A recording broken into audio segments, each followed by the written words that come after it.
రోజు మొదలు కాగానే ప్రపంచం మొత్తం పరుగులు తీసేది డబ్బు కోసం. ఈ పోటీ ప్రపంచంలో అడుగు తీసి అడుగు వెయ్యాలన్నా, ఆఖరికి స్వేచ్ఛగా ఆలోచించాలన్నా మనిషికి కావాల్సింది డబ్బు. అందుకే అంటారు ధనం మూలం ఇదం జగత్. మన చేతిలో ఉన్న కరెన్సీ నోట్ చూస్తే అది సాధారణమైన కాగితంలా అనిపిస్తుంది. కానీ నిజం ఏంటంటే అది సాధారణ పేపర్ కాదు. ఇది పూర్తిగా కాటన్ ఫైబర్తో తయారు చేయబడ్డ అత్యంత భద్రత కలిగిన ప్రత్యేక పదార్థం.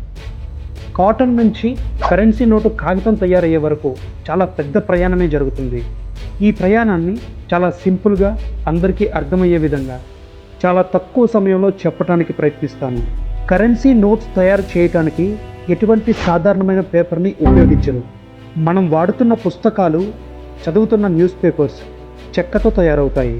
కానీ కరెన్సీ నోట్స్ మాత్రం 100% పూర్తిగా కాటన్ ఫైబర్తో తయారవుతాయి. కాటన్నే ఎందుకు ఎంచుకుంటారంటే కాటన్తో కరెన్సీ నోట్స్ తయారు చేయటం వల్ల అవి చాలా బలంగా ఉంటాయి. అంతేకాకుండా ఎక్కువ కాలం నిలుస్తాయి. దీంతో పాటు తేమను తట్టుకునే శక్తి చాలా ఎక్కువగా కలిగి ఉంటుంది.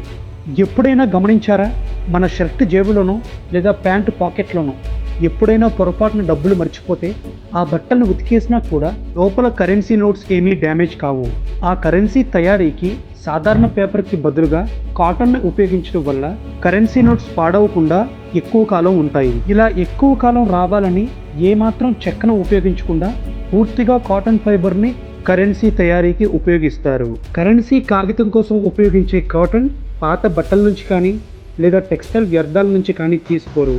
ఇది పూర్తిగా ప్రత్యేక ప్రాసెస్ చేసిన ఇండస్ట్రియల్ కాటన్. ఈ కాటన్ ఫైబర్స్ చాలా పొడవుగాను ఇంకా బలంగాను ఉంటాయి. ముందుగా ఈ కాటన్ని చిన్న చిన్న ముక్కలుగా కట్ చేస్తారు. కట్ చేసిన కాటన్ ఫైబర్స్ని నీటిలో కలిపి బాగా నానబెట్టి పెద్ద పెద్ద ఇండస్ట్రియల్ మిక్సర్స్లో ప్రాసెస్ చేస్తారు. ఇలా ప్రాసెస్ చేయటం వల్ల ఆ కాటన్ పల్ప్ అనేది చాలా బలంగా తయారవుతుంది. ఇక్కడితో కరెన్సీ కాగితం తయారు కాలేదు. ఈ కరెన్సీ కాగితం యొక్క పునాది ఇక్కడి నుంచి మొదలవుతుంది. కరెన్సీ కాగితం పూర్తిగా తెలుపు రంగులో ఉండదు, కొద్దిగా మసక తెలుపు రంగులో ఉంటుంది. ఎక్కువగా కెమికల్స్ వాడితే ఆ కరెన్సీ కాగితం యొక్క బలం చాలా తగ్గిపోతుంది. అందుకే చాలా తక్కువ రసాయనాలు మాత్రమే ఉపయోగించి కరెన్సీ నోట్ని చాలా బలంగా తయారు చేస్తారు. కరెన్సీ కాగితం తయారీ దశలోనే కొన్ని ఇంపార్టెంట్ సెక్యూరిటీ ఫీచర్స్ని జోడిస్తారు. వాటిలో వాటర్ మార్క్స్, సెక్యూరిటీ థ్రెడ్స్, ప్రత్యేకంగా ఎంబెండ్ చేసిన ఫైబర్స్ ఉంటాయి. ఇవి ఒక్కసారి జోడించిన తర్వాత వీటిని మార్చడం కానీ లేదా సరిచేయటం కానీ జరగదు. ఆ కాటన్ పల్ప్ను కాగితం తయారు చేసే మెషిన్ల కింద సమానంగా పరుస్తారు. ఆ మెషిన్ల సాయంతో పూర్తిగా నీటిని తీసేస్తారు. దీంట్లో ఉన్న ఫైబర్స్ ఒకదానితో ఒకటి బలంగా కలిసి కాగితం షీట్స్ ఏర్పడతాయి. ఈ కాగితం షీట్లను మెషిన్లతో బాగా ప్రెస్ చేసి ఎండబెట్టి ప్రత్యేక ప్రాసెస్ చేస్తారు.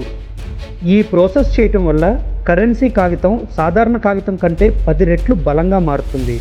తయారు చేసిన పేపర్ షీట్ల మీద ప్రింటింగ్ ప్రారంభించే ముందు ప్రతి కాగితం బ్యాచ్ను హై సెక్యూరిటీ స్టాండర్డ్స్తో ఉన్న క్వాలిటీ చెకింగ్కు పంపిస్తారు. పేపర్ మందం, బలం, వాటర్ మార్క్ ఇలా అన్నిటినీ చాలా క్లియర్గా చెక్ చేసి తరువాతి ప్రాసెస్కు పంపిస్తారు.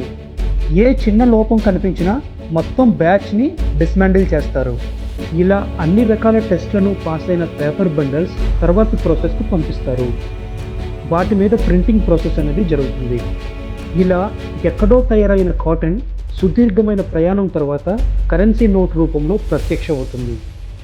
ఈ ప్రాసెస్ అంతా ఆర్బీఐ అండర్లో హై సెక్యూరిటీ స్టాండర్డ్స్తో, హై సెక్యూరిటీ ఫీచర్స్తో తయారు చేయబడతాయి. ఇలాగే రోజు మన కళ్ళ ముందు జరిగే ఎన్నో విషయాలు అసలు ఎలా జరుగుతున్నాయో, వాటి వెనక ఎంత పెద్ద ప్రాసెస్ ఉందో చాలామందికి తెలియదు. మనకి తెలియని విషయాలను తెలుసుకోవటం వల్ల మనకి కాన్ఫిడెన్స్ అనేది పెరుగుతుంది. That confidence becomes your strength in future. So మన చుట్టూ జరిగే విషయాల గురించి తెలుసుకోవటానికి వీలైనంత వరకు ప్రయత్నించండి. Thank you.